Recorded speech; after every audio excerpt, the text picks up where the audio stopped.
This is Charlene Shanklin. You are listening to the Prophet Report podcast from WHS 11 Media. Now, here's Doug Prophet.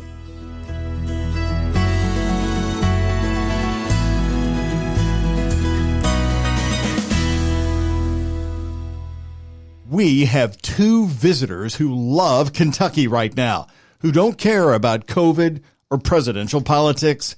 They fly above it all. Hi, everybody. I'm Doug Prophet. Athena and Harper, two very rare golden eagles, are back at Bernheim Forest. They fly each year 1,500 miles from Canada to get here. Harper's been doing it since 2015. And as I found out when I talked to Andrew Barry of Bernheim, they are parents. Well, Andrew Barry of Bernheim, it's always good to see you. You know, every time I see you, I always expect to see either a bird sitting on your shoulder or maybe there's a fox at your feet. It's great to be here, Doug. Yeah, the Eagles are back at Bernheim and fall is Andrew, upon. I was a joke. You're supposed to laugh a little bit. There's no bird on your shoulder because you know so much about the great things that, are a part of our lives that we really don't see much. And this fascinating story about the two Eagles and their love of Bernheim is continuing. Tell me what we have happening right now. I can't believe they once again are coming back to Bernheim Forest. How many years has this happened? So we've been tracking the pair together for just 2 years now, but it's the fifth year that we've had the male on his way back to Bernheim, and the second year that the female Athena has come back to Bernheim. And why is it significant that they keep coming back to this area? Because they're coming from where? They're coming from northern Canada on a place along the Hudson Bay up near Churchill, Manitoba. And they're flying about 1,700 miles south in the fall to come back to Bernheim. And they come to Bernheim because of our large forest block and our rugged knobs terrain, and really they feel protected within the large forest in Bernheim, and they're able to spend the winter there, and they're able to defend their territory and find enough food to get through the winter. So really they're coming down to Bernheim for the habitat.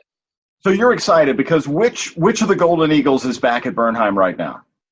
So the female Athena has made it back to Bernheim, and she left on October the 9th from up in Manitoba, and just arrived a few days ago on November the 8th back at Bernheim. What kind of flight is that to get here? As a straight line, it's about 1,500 miles, but of course, they're moving back and forth between protected areas. They use a lot of different stopovers along that migration. It was just at a month that it took her to fly back. And so along the way, she's flying a lot when the weather is suitable. But when the weather is bad or when she needs to stop and rest or find food, she'll find a nice protected area somewhere that's wild and away from houses and people. And she'll spend a few days hunting. But this year, this is the second fall we've tracked her. And this year she made it back, considerably faster. And so she didn't take her time as much. And I'm not sure yet whether that's because of the weather. We've had strong winds coming out of the north that really pushed her along at speeds over 50 miles an hour. Maybe that factored in, but maybe she just didn't have as much reason to delay and just wanted to get back to Bernheim quicker. Why do they keep coming back here? So they keep coming back to Bernheim probably because it's their winter territory. These birds have shown really strong sight fidelity. So what is it they like about Bernheim that they can't get up in Canada, or say they can't get in Illinois or Michigan or whatever? Sure. So, these eagles are forced to leave Canada in October when the weather really turns bad and it begins to snow up there and it's unfavorable for them to hunt. So they head down into the lower 48 of the United States, and they come to places like Bernheim that have large forests, large protected areas, usually over 5,000 acres of forest, where they feel safe and they can hunt within those interior areas. They can stay away from people. They can also defend a territory in this situation where we've been able to learn that this pair with Athena and Harper are actively keeping other golden eagles out of their area and using it as their exclusive winter resort. So they are rare. They're not called rare golden eagles for a reason. People don't see them much, but they've been coming back to the Louisville and Bernheim area so often. Have any visitors to Bernheim ever seen these eagles in person? Oh, sure. There's been a number of people that have seen the golden eagles, and also neighbors, from properties around Bernheim. We lead tours in a normal year where we would take people out, especially last year when we did Eagle Week, our first Eagle Week, and it was a great success. And a number of people got out in the field, and we were able to have some eagle viewings. This year, we're probably going to be limited in what we can do in getting people together to go out and see the eagles, but there will probably be some opportunities.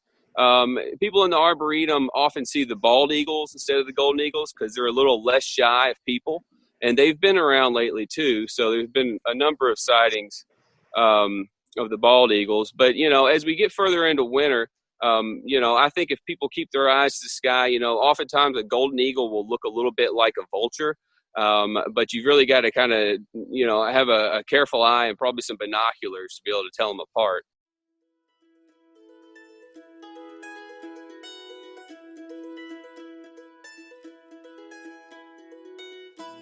I have recorded 27 local Prophet Report podcasts for you to enjoy. Check out He Got the Shot, the Louisville doctor who stepped up to get the trial COVID vaccine from Pfizer. That's the one that's said to be more than 90% effective. How does he feel after getting the shot? And then former Louisville Mayor Jerry Abramson remembers working in the administration of Kentucky Governor John Y. Brown Jr. with Phyllis George. She broke barriers for women when she joined CBS Sports. Now, back to Andrew Berry. You have Athena, the female. You have Harper, the male. Do they like each other? Are they a couple? Have they had kids? So in the 2 years that we've been tracking them together, we found that they do indeed like each other. They spend a good part of the year together. 10 months. They are either roosting together or flying and hunting in the same areas. Of course, 2 months of the year they're migrating, and they take separate paths when they do that. I'm not sure if that's because of habits that they learned when they were young. Maybe even from their parents, but they've stuck to those different migratory routes, and they're able to remarkably fly on separate sides of Lake Superior, but then come back together in northern Manitoba and at Bernheim at the end of these migrations, and then spend the winter and the summer together. So they're extremely cooperative. We do know from our data last year in 2019 that it appears that they were able to hatch and raise a chick. We can tell from the GPS locations and the data, how often they're together, and when they leave, what the male Harper would do while the female would be on the nest, and he would be out hunting, bringing food back periodically, and then they would switch off periodically, and she would get a break and fly around. Where did they hatch and raise a chick? So they spend the summer up around Churchill, Manitoba, in the Hudson Bay Lowlands, in a place called Wapusk National Park. And it's a vast wilderness up there of lakes and bogs. So will that small eagle come to Bernheim, Andrew? That is one of the questions that we hope to be able to answer from our research project. We've got some ideas about possibility of the eagles bringing down the juvenile with them, maybe teaching them how to migrate down and find suitable habitat, maybe even staying with them a little bit and helping them hunt. We don't have any direct evidence of that right now, but we do have some observational data that has shown that Harper and Athena interacting with other juvenile golden eagles, and you can tell that from their markings. And so there's a possibility. You think they have one baby? It could be one or two, but usually one of the chicks is successful at fledging. It's really hard and a lot of work to fledge a golden eagle chick. There's a lot of food that goes into it and a lot of luck. And so they became parents for the first time this summer? Well, we don't know that. We know that Harper's over 10 years old, and we know that Athena may be just as old. I mean, we've only been tracking them for a few years, but that doesn't mean that these aren't the same eagles that we've been seeing come back to Bernheim over the past decades. They're long-lived birds. They can live over 30 years. And, there's a good chance that these birds have been a couple for a number of years and probably have raised a number of chicks, which might be some of the other birds that we see around Bernheim. but it's just so hard to tell. These golden eagles look so close to each other, and then when they molt, they change a little bit and have different appearances through the year. So it's really hard to track the individual eagles if you don't have a device, a GPS device on them. And you all do have devices on them, right? That's how you're able to follow them. You placed them on there a few years ago. Correct. Yeah. At Bernheim, we facilitate research primarily, and we work with some of the best scientists, in the United States on making projects happen. And the Golden Eagle research is no different. So we work with cellular tracking technologies and global conservation science incorporated to be able to put GPS trackers on the golden eagles that have a solar power device that allows them to transmit the data onto cellular towers whenever they encounter them at 2:00 every afternoon. And so Athena just checked in a little while ago and let us know where she was at within Bernheim.